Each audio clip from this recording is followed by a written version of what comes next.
හොඳයි සාදුකාරයක් දෙන්න සියලු දෙනා.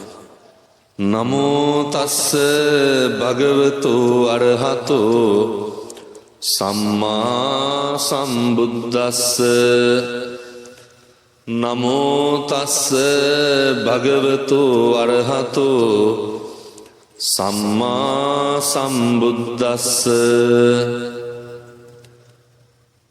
නමෝ තස්ස භගවතු අරහතෝ සම්මා සම්බුද්දස්ස. හොඳයි, මේ විහාර මහා දේවී උද්‍යාන පරිශ්‍රයට සම්බන්ධ වෙලා ඉන්න සද්ධර්ම ශ්‍රවණලාභී කාරුණික පින්නතුනි, පින්නතියනි, පින්නත් දූදරුවනි, අපේ තරුණ මහත්තුරු මහත්මියනි, ස්වාධීන රූපවාහිනිය මගින් සංවිධානය කරනු ලබන මේ ආදරවන්තයින්ගේ දිනය සැමරීම වස් ආදරයේ සැබෑ අර්ථය, ආදරය කියන්නේ මොකක්ද? ආදරය යෞවනයන්ට පමණමද? ආදරයට වයසක් තියනවද? මේ කියන මේ සමාජයට, අදට වර්තමානයට, මේ නූතන යෞවනයට, තරුණ පරම්පරාවට අනාගත ලෝකේ අභියෝග ජයගන්න හරස් වෙන තැනක් තමයි ආදරය කියලා කියන්නේ. මිනිස්සුන්ගේ ජීවිතවල ඉරණම තීරණය කරන තැනක් තමයි ආදරය කියලා කියන්නේ. ඒක කොච්චර දරුණුද කුරිරුද කියනවා නම් සමහර විට ඒ ඉරණම තීරණය වෙන්නේ සියදිවි නසා ගැනීමකින්. ඒ නිසා ස්වාධීන රූපවාහිනිය සංවිධානය කරන මේ කටයුත්ත හරි කාලෝචිතයි. සහ වර්තමානයේ තරුණ පරම්පරාවට බුදුරජාණන් වහන්සේගේ දේශනාවෙන් ආමන්ත්‍රණය කිරීම හරි උචිතයි. මේ එක්කහු වෙලා ඉන්න සියලු දෙනාම කල්පනා කරගන්න ඕනේ, මේ ලෝකේ ජීවත් වෙන හැම කෙනෙකුටම ඔය ආදරය කියන එක ඕනේ. ආදරයට හරි සමානයි මෛත්‍රිය. ආදරයට හරි සමානයි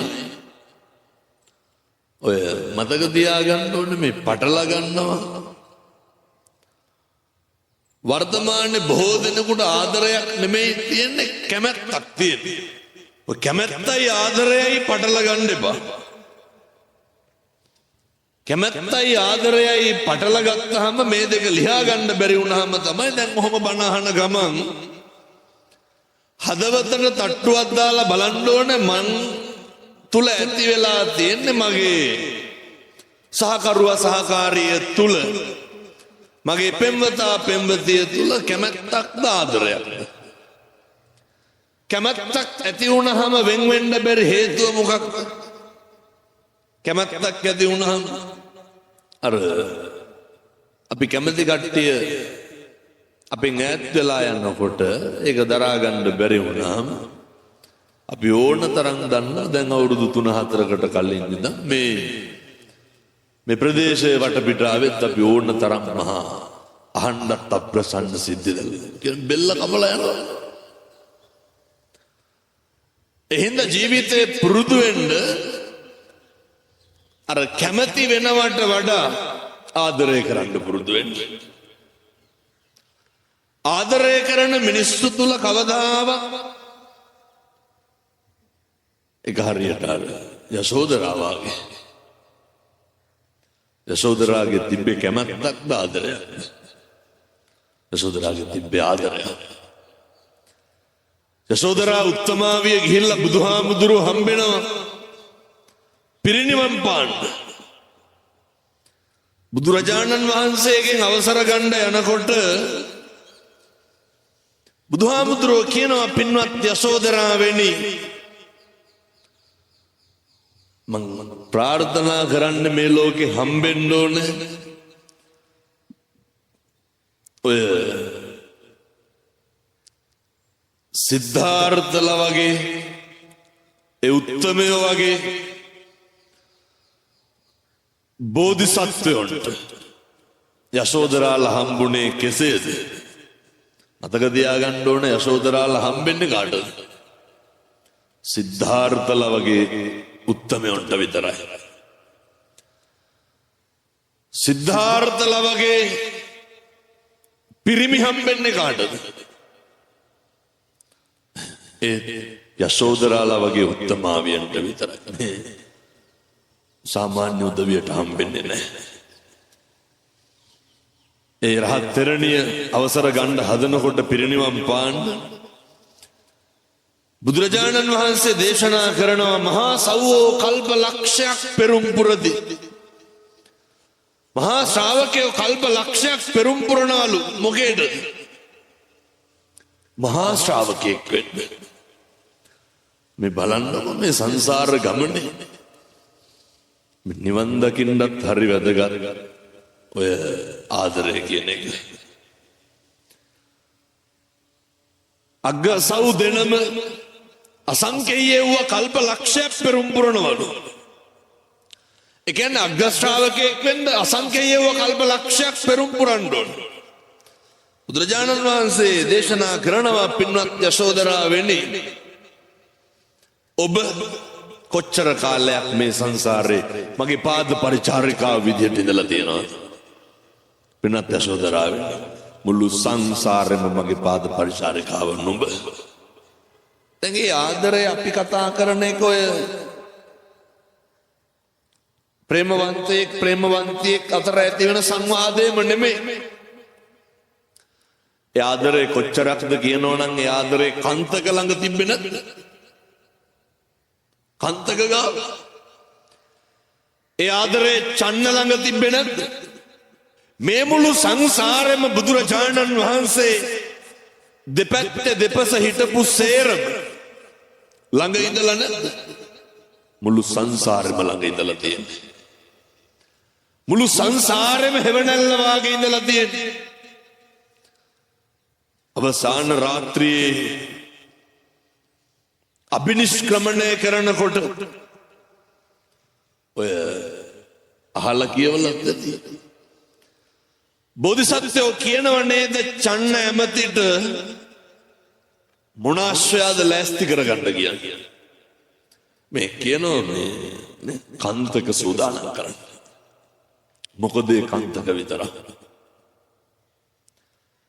ඒ මාලිගාවේ ඕන තරම් අශ්වයෝ හිටියේ. කියනවා කන්තක සූදානම් කරන්න. කන්තක තමයි මුළු සංසාරෙම ස්වාමියා පතාගෙන ඇවිල්ලා තියෙන්නේ. නිරංජනාවෙන් එතර වුණාට පස්සේ චන්නයි බෝධිසත්වයෝ පිටේ තියාගත්ත කන්තක ඔය ආභරණ ගලවනකොට කන්තක ක්ලාන්ත වෙනවා. කන්තක දෙවෙනි වතාවට ඔලුව උස්සලා බලනකොට බෝධිසත්වයෝ කෙස් වැටිය කපලා දරා ගන්න බෑ. මේ තිරිසන් සතාගේ පපුව පැලිලා මැරෙනවා. අන්න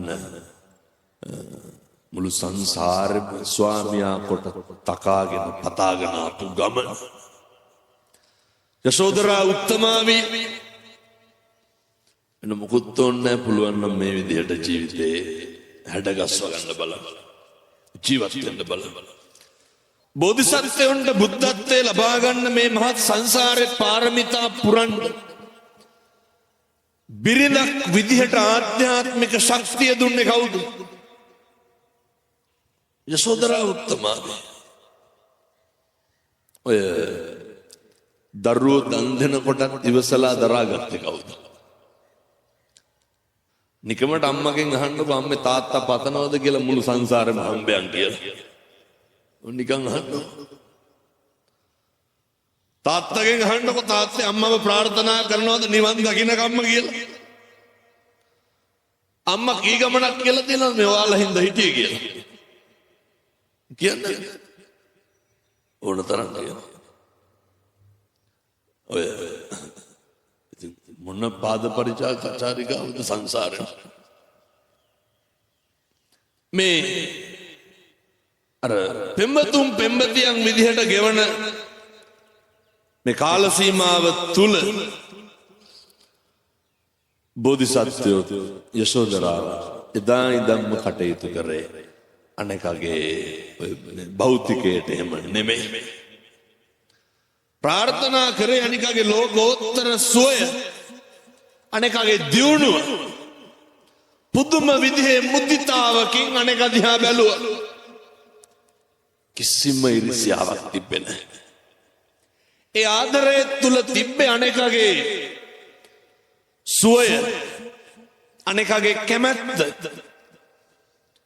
අර මං කියන්නේ මේ ආදරය තුල කවදාවත් තරහක් තියෙන්න බෑ. ආදරය තුල කවදාවත් වෛරයක් තියෙන්න බෑ. මං ඔය පැත්ත කියනව නේද ඔය ආදරය කරනකොට බැනගන්න එක සාමාන්‍ය දෙයක් කියලා. ඒක කැමැත්තෙන් ඉන්න කට්ටියට. බෝධිසත්වෝ රාහුල කුමාරයා ඉපදෙච්ච දවසේ ඒ අවසාන රාත්‍රියේ යශෝදරාවයි රාහුල කුමාරයාටයි සමුදේලා අබිනිෂ්ක්‍රමණය කරා. අබිනිෂ්ක්‍රමණය කරපු ගමන් යශෝදරා උත්තමාවිය මොකද කරන්නේ? ඔය අද වාගේ දේවාල පස්සේ ගියා හුණියක් ගිහුවා දෙස් දෙවල් තිබ්බා. ඒ ආදරේ තිබ්බ කොච්චර බැඳීමක්ද කියනවනම් යශෝදරාවිය දැනගන්නවා තමන්ගේ ස්වාමියා බෝධිසත්වයෝ හිස මුඩු කරලා. යශෝදරා මොකද කරේ? හිස මුඩු කරා. දැනගත්ත තමන්ගේ මුළු සංසාරෙම ස්වාමියා බෝධිසත්වයෝ දවසට එක වේලයි වළඳන. යශෝදරා මොකද කරේ? එක වේලක් විතරක් වැළඳුවා. දැනගත්තා මේ කසීසලු නෙමේ දරන්න. කසීසලු අයින් කරා. අර යශෝදරාවතේ කියනෝ නේද? නර ගව්වෙන් ගව්ව දිව මාලිග ඉදි වේවා. ප්‍රාර්ථනා කරනවා මගේ ස්වාමියා ගියේ විමුක්තිය හොයාගෙන සත්‍ය සොයාගෙන පතනවා ගව්වෙන් ගව්ව දිව මාලිග ඉදි වෙන්න. කවුරු වෙනුවෙන්ද? ස්වාමියා වෙනුවෙන්. කැමැත්තද ආදරයද? ආදරය. ප්‍රාර්ථනා කරනවා කැලේ තියෙන කොයි දේවත් රස වෙන්නලු. වෛර කරේ නැහැ.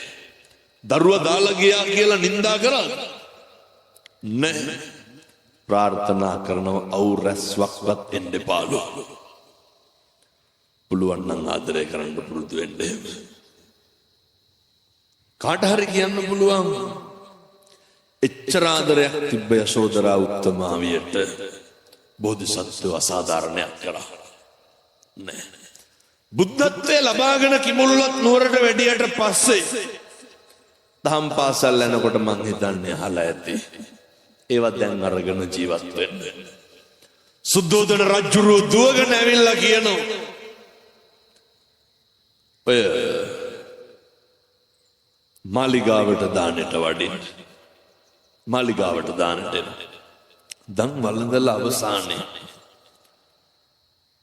සුද්ධෝදන රජුරු කියනවා බුදුරජාණන් වහන්සේට බුදුහාමුදුරුවනේ යශෝදරාවිය කාමරේ අඬ ඉන්නවලු.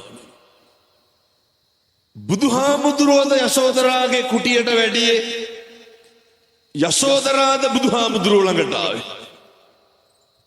මොකක්ද උනේ? බුදුහාමුදුරුවෝ තමයි යශෝදරාගේ කුටියට වැඩියේ. බලන්නේ අර තිබ්බ සංසාරේ බැඳීම. යශෝදරා හඬනවා කියලා කිව්වා. යශෝදරාට ආධ්‍යාත්මික විමුක්තිය දෙන්න ඕනේ. බුදුරජාණන් වහන්සේ උළුවස්සෙන් ඇතුල් වෙනකොටම මොන දුකක් තියෙන්නද යශෝදරාට. මුළු සංසාරෙම එකට හිටපු මේ අවසාන ආත්මය ආය හම්බෙන්නේ නැහැ.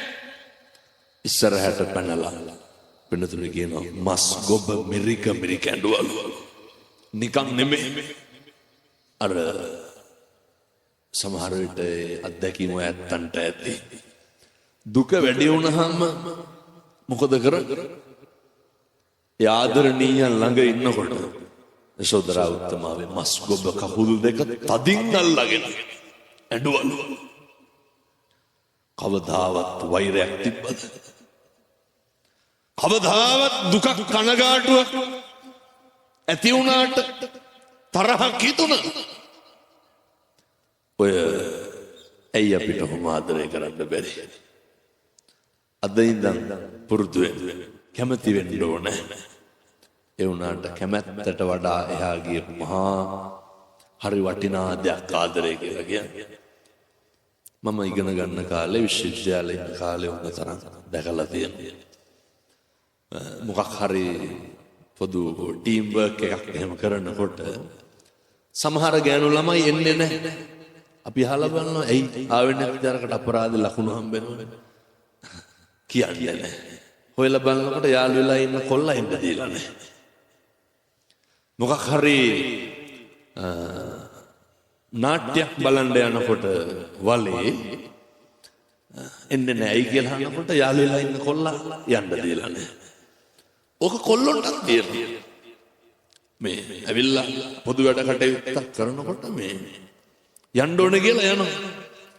ඇයි කියලා අහනකොට යාළු වෙලා ඉන්න පෙම්වතිය කියලා දෙන්නේ රාය 10ට කලින් අනිවාර්යෙන් හොස්ටල් දෙන්න ඕන කියලා. මේ වගේ අවසානයේ කොහෙන්ද කෙලවර වෙන්නේ? බොහෝ දේවල් වලට සමහර විට මහවැලියෙන් වන්දි ගෙවනවා. නමුත් ආදරය තුල කවදාවත් ඒ දේවල් සිද්ධ වෙනවා. මේ විහාර මහදේවී උද්‍යානය අපේ නිවේදක මහත්මයා සඳහන් කරා මේ ගහක් ගලක් ගන්න මිනිස්සුන්ගේ ජීවිතවල නොනිදා අඬන රාත්‍රීන් වල ඕන තරම් කාලයේ වචන වලින් දිගාරලා තියෙන්න ඇති. සමහරක් දේවල් හරි හිතා ගන්න බැරි අමානුෂීය විදිහට වෙන් වෙලා යන්න ඇති. ඒ හැම කෙනෙක්ම තිබිලා තියෙන කැමැත්තක් විතරයි. පුරුදු වෙන්න. ඔය ආදරේ විතරක් ඉතුරු කරගන්න. පහුගිය දවස්වල ඔය තරුණේ මං කියන්නේ අර දුක නැ කැමැත්තයි ආදරේ වෙන් කරලා තියාගත්තා. විදේශ රටකට ගියා. ඒ ගිහිල්ලා අවුරුදු කීපයක් මහන්සි වෙලා තමන්ගේ පෙම්වතිය ගෙන්න ගන්න ඕන හින්දා දැන් මං කියන්නේ අර කැමැත්ත තියෙනකොට කැමැත්ත වෙනස් වෙනකොට දරා ගන්න බෑනේ. පෙම්වතිය ගෙන්න ගන්න ඕන නිසා ටිකට් එක දාලා වීසා කටයුතු කරලා මට ෆොටෝ වගේක් එවලා තියෙනවා. ඒ පෙම්වතිය කැමති ඇඳුම් සපත්තු කාමරේ ඒ විදිහට සේරම ලෑස්ති කරලා ටිකට් එකක් දාලා ඊට පස්සේ කොහොම හරි වෙන කාත් එක්ක හරි සම්බන්ධයක් පවත්වලා ඒක අර තරුණයාට ආරංචි වෙලා තරුණයා මට කියනවා හාමුදුරුවනේ මේ ටිකට් එක දාලා තිබ්බේ ඒ වෙන ප්‍රේම සම්බන්ධතාවයක් නඩත්තු කරපු අර තරුණයාම යම් කිසි ඡායාරූප වගේක් එවලා අර කොල්ලමයි අහනවා මම කොහොමද මේක දරාගන්නේ? මම පැහැදිලි කරලා දුන්නා.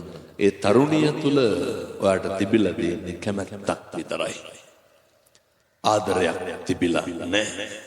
ඒ තරුණිය තුල තිබිලා තියෙන්නේ ඔයාට ආශාවක් විතරයි. කැමැත්තක් තිබිලා නැහැ. පස්සේ කොල්ලා කිව්වා හාමුදුරුවනේ වැඩිපුරම මට ලං වෙන්න පටන් ගත්තේ මම මේ රටාවට පස්සේ කිව්වා. අර දැන් ඉඳන් වෙන් කරන්න කැමැත්තයි ආදරයයි. මිනිස්සෙකුට කැමැති වෙන්න වෙනස් වෙනවා කියන එක දැනගන්න. මොකද මේ ලෝකේ හැම එකක්ම වෙනස් වෙනවා. අම්මා තාත්තා වෙනස් වෙන්නේ නැද්ද? ඔයත්තන්ට සමහර විට ආදරේ බොහෝ දෙනෙකුට නෙමෙයි බහුතරයකට. මේ ආදරේ නෑ කියන කිස්සරලම දැනෙන්න ඇත්තේ අම්මගෙන් තාත්තගෙන්. ආදරේ නැති එකේ අඩුව ඉස්සරලම දෙවුනේ කාගෙන්? අම්මගෙන් තාත්තගෙන්. වෙනස්කම වෙනස් වීම කියන එක తాවකාලිකව හරි දෙවුනේ කාගෙන්?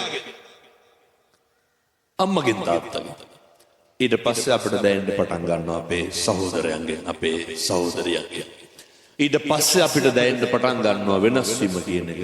අපේ යාළුවෝ වෙනස් වුනේ නැද්ද? ඕන තරම් වෙනස් වෙනවා. පෙම්වතා වෙනස් වුනේ නැද්ද? පෙම්වතිය වෙනස් වුනේ නැද්ද? මේ ලෝකේ හැම එකක්ම වෙනස් වෙනවා කියන එක දැනගෙන ජීවත් වෙන්න. මොක වෙනස් වුණත් ගැටලුවක් නෑ. අර ආදරය කියන එක විතරක් තියෙනවා.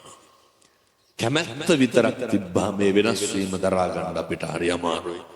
ඒක කෙලවර වෙන්නේ සමහර විට සියදිවි නසා ගැනීමකින්, ඒ වගේ දේවල්. ඒක කෙලවර වෙන්නේ සමහර විට අනෙකගේ ජීවිතේ නැති කරලා. සමාජ මාධ්‍ය දකින්නකොට, ප්‍රවෘත්ති බලනකොට ඕන තරම් තියෙනවා අනෙක රවට්ටන එක. පුරුදු වෙන්න කවදාවත් ආදරේ නාමයෙන්වත් ආදරේ තුලින්වත් ජීවිතේ කිසි කෙනෙකුට බොරුවක් කරන්න පුරුදු වෙන්න එපා. බොරුවක් කරනකොට මොකක්ද වෙන්නේ? ඒකට මොකක්ද අර කියන්නේ බජාර් භාෂාවෙන්? අර බූට් එක දෙනවනේ. කවදාවත් බොරුවක් කරන්න පුරුදු වෙන්න එපා. බොරුවක් කරනකොට වෙන්නේ අනේක මොකක්ද වෙන්නේ? අනේක රැවටෙන එක නෙවෙයි. ඇත්ත දන්නවද? අනේක රවට්ටපුවාම අපිට කොහොමද මේවා ගෙවන්න වෙන්නේ කියලා? අපි රැවටෙනවා. මේ සංසාරේ කවදා හරි අපි රැවටෙනවා. අර සත්තු දඩයන් කරන බොහෝ දෙනා අර මාළුවෙක් අල්ලන්න වුණත් දාන්නේ හැම දානවනේ. හැමට මොනවාද දාන්නේ මාළුව රවට්ටන්න? මොකක් හරි එක්කෝ ඒ සතා කන කෑම. එහෙම නැත්නම් ඒ කෑමක් විදිහට තියෙන ප්ලාස්ටික් කෑල්ල. අර කෑමට රැවටිලා ගිහිල්ලා කෑම අල්ලගන්න. ඒක කටින්මයි සිද්ධ වෙන්නේ. ඒක ජීවිතේ විනාශ වෙන්න පුළුවන්. අර කිසි කෙනෙක් කවදාවත් මං කියන්නේ මේ පෙම්වතුන් පෙම්වතියන් පමණක් නෙමෙයි. ඔය ජීවිතේ කවදාවත් කිසි කෙනෙක් ලැජ්ජාවට පත් කරන්න එපා. අර හැම වෙලේම බලන්න ඕන මේ දේ මට වුණා නම් කියන තැන. මේ වේදනාව, මේ දුක මට විඳින්න වුණා නම් කියන එක ජීවිතේ පුරුදු වෙන්න. නිරන්තරයෙන් අනෙකගේ ගරුත්වය කියන එක ආරක්ෂා කරන්න. නිරන්තරයෙන් අනෙකගේ ගෞරවය කියන එක ආරක්ෂා කරන්න. ඔක පැත්තන්ට කරගන්නම බැරි වෙන්න හේතුව තමයි ආදරයක් නැතිකම. ඔයත්තන්ට ඕක කරගන්නම බැරි වෙන හේතුව තමයි ඔහොම බණහන ගමන් හදවතට තට්ටුවක් දාලා කල්පනා කරලා බලන්න අපි කොච්චර බොරු කියලා දෙනවද? අපි කොච්චර රවට්ටලා තියෙනවද? ඒක රවට්ටන එක, බොරු කියන එක සමහරෙකුට හපංකමක් විදිහට තේරෙන්න පුළුවන්. ඒක අර ඔයත්තුන්ගේ විදිහටම කියනවා නම් අර පොරක් වගේ මානසිකත්වයකින් ඒක හරි හපංකමක් විදිහට පේන්න පුළුවන්. ඒක හරි ලොකු දෙයක් විදිහට පේන්න පුළුවන්. ඒවා මේ සංසාරේ අපි සිද්ධ කරන මහා බරපතල අකුසල. ඊළඟ කාරණය ඔය ආදරය කරන කාලෙම පුරුදු වෙන්න ඕන එක තමයි අර අපිට නොලැබෙන දේවල්, අපිට හම්බෙන්නේ නැති අවස්ථා අනෙකට ලැබෙනකොට, අනෙක භුක්ති විඳිනකොට කිසි කෙනෙකුට ඊර්ෂ්‍යා කරන්න එපා. අපි දන්නවා අපේ තරුණයෝ අතර පුදුම විදිහට මේ කියලා කියනවා. අතන මතක් වෙනද අපි අහවල් යාළුවා වයි කියලා. පුදුම විදිහට විවේචන කරනවා, ගතු කියනවා. ජීවිතේ කවදාවත් යෞවනය තුල ඒ වගේ බාල වැඩ පුරුදු වෙන්න එපා. යෞවනයේ තුල හරි ගස්ස ගන්න ඕන එකක් තමයි මේක ලොකු වැරද්දක්. අපිට හිතෙනවා හැම වෙලේම අපි හරි කියලා. ඔය ආදරය කරන කාලෙම ඇති වෙන ගැටලුවන් ඔය ගිනි කන වැටෙන එක. මොකද්ද ඒ ගිනි කන වැටෙනවා කියන්නේ? වෙන කිසිම දෙයක් පේන්නේ නැහැ, පේන්නේ දේ විතරයි. එහෙනම් ඔය ආදරය කරන කාලය තුල හරි පරිස්සම් වෙන්න ඕන. අර ගිනි කන වැටෙන එක නවත්ත ගන්න ඕනේ.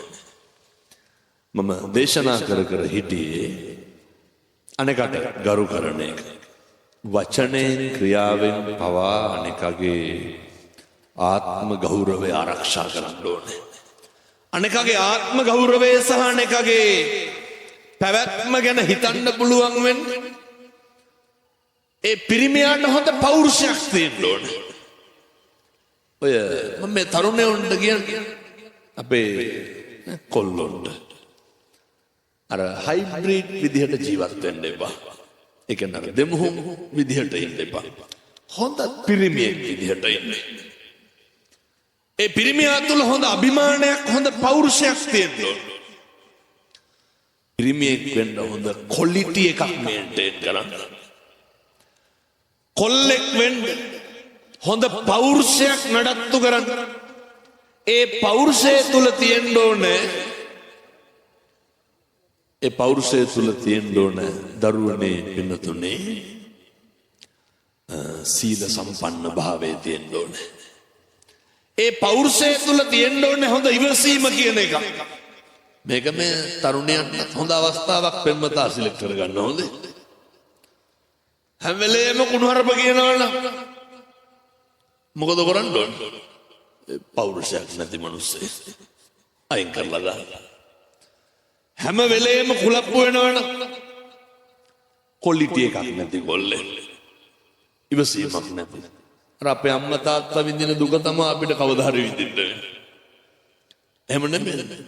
එතකොට මේවා සමහර පෙම්වතුන් සහ පෙම්වතියන් අර්ථකථනය කරනවා, සමාලෝචනය කරනවා. ඒකලු ආදරේ මේ ඒකලු ඒ පරිස්සම් කරනවා. එහෙමනේ කියන්නේ. අනේ මන්ද පරිස්සම් වෙන්න ඕන හොඳ ඒ වගේ. හේතු ඔක ඕව යනවා. ඕක ඕනෑවට වැඩියෙන් යනවා. ඔක දරා ගන්න බැරි වුණාම තමයි අන්තිම මොකකින් හරි කියලා අරින්න ඇවිල්ලා.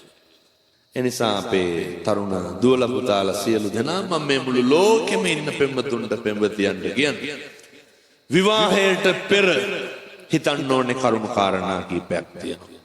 විවාහ වෙච්ච කට්ටියට දැන් මේක කියලා වැඩක් නැහැ. මොකද විවාහ වෙලා ඉවර නිසා. ඒ තමයි. අනෙකට ගරු කරන්න දන්නේ නැත්නම් සිතුවිල්ලකින් හෝ අනෙක කෙරෙහි ඔය අගෞරවයක්, අනෙකගේ ආත්ම ගෞරවයේ කෙලසන විදිහේ වැඩක් මුළු ජීවිත කාලයක් අපායක ජීවත් වෙනවා වගේ ජීවත් වෙන්න වෙනවා. අපිට ආදරය කරනත්තයි තේරුම් ගන්න බැරි වුණේ. එහෙනම් බලන්න අර හොඳට ගරු කරනවද කියන එක. ඊට පස්සේ දෙක සැකය. ඔයත්තන්ට කවදා හරි සැකයක් ඇති වුණා නම් ඇති උනේ අපි ඔය අපේ පෙම්වතා පෙම්වතිය තුල නෙමෙයි. සැකේ කියන එක ඇති වෙන්නෙම අපි කෙරෙහිද අනුන් කෙරෙහිද? යෞවනයේ ඉඳන් තරුණ කාලේ ඉඳන් පුරුදු වෙන්න. අනුන්ව නම් සැක කරන්න එපා. පැහැදිලිද මම කියන්නේ? සැබෑ ආදරවන්තයෝ දෙන්නෙක් ඉන්නවා අපේ ගෙදර. ඒ ආදරේ කොච්චරද කියනවනම් නේ අර මාතා යථා නියම් පුත්තං ආයුෂා ඒක පුත්ත මනුරක්කේ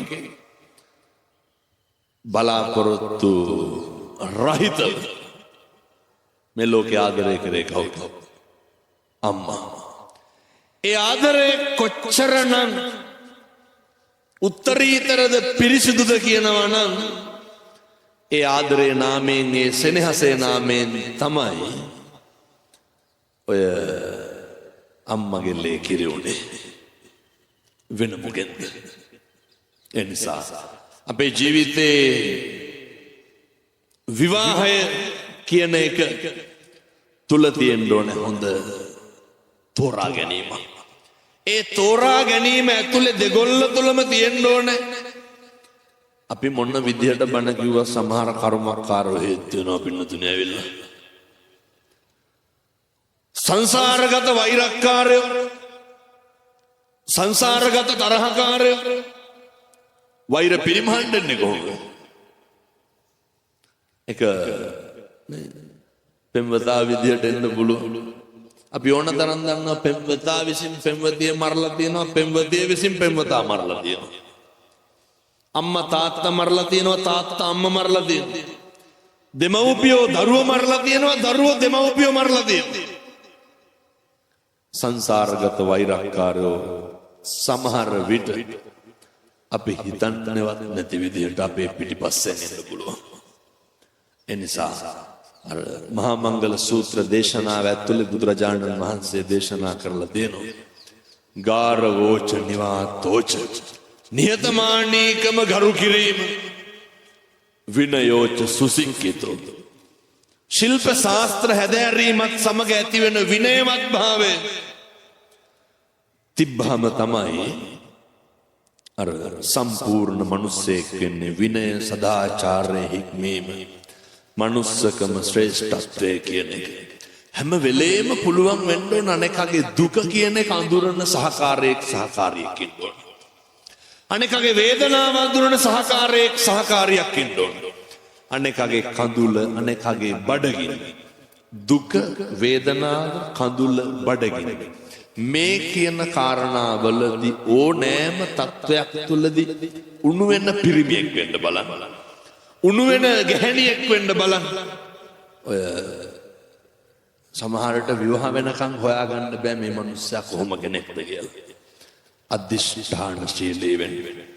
මම මේ කසාදයක් පිළිය කරන හැම නෙමෙයි හොඳේ. ඒ තෝරා ගැනීම තුල තමයි මුළු ජීවිතේම සනසනවද වෙනසනවද කියන එක තීරණය වෙන්නේ. එනිසා පින්වන්ත චරිතයක් වෙන්න, සත්පුරුෂයෙක් වෙන්න, කල්යාණ මිත්‍රයෙක් වෙන්න.